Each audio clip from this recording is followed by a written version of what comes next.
საავტომობილო გზების სექტორის განვითარებაზე რეგიონული განვითარებისა და ინფრასტრუქტურის მინისტრი დავით ნარმანია ევროპა-კავკასია-აზიის დამაკავშირებელი დერეფნის გენერალურ მდივანს ედვარდ ბირიუკოვს ესაუბრა.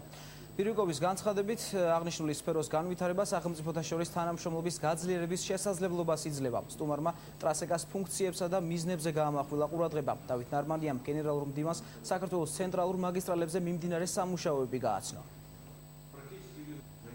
ძირითადი უწყება ტრასეკასთან თანამშრომლობის თვალსაზრისით საქართველოში არის ეკონომიკისა და მდგრადი განვითარების სამინისტრო, თუმცა სატრანსპორტო ინფრასტრუქტურის განვითარების თვალსაზრისით ჩვენი სამინისტროს როლიც ძალიან მნიშვნელოვანია და ჩვენ მჭიდროდ თანამშრომლობთ ეკონომიკური განვითარების სამინისტროსაც იმისათვის, რომ საერთო პოლიტიკით მოვახდინოთ ქვეყნის სატრანზიტო პოტენციალის სრული რეალიზაცია. ტრასეკას ქვეყნებისთვის საქართველოს მნიშვნელოვან ტრანზიტულ ქვეყნად განიხილება, ინფრასტრუქტურის მეტად განვითარება ქვეყანაში ტრანზიტულ მოძრაობას გააიონებს, რაც ხელს შეუწყობს ქვეყნის ეკონომიკურ წინსვლას. ჩვენ შევთანხმდით, რომ ვითანამშრომლებთ საკმაოდ ბევრ საკითხში და ვიმედოვნებთ, რომ მომავალი წლისთვის ჩვენი გეგმების უმრავლესობა რეალიზებული იქნება.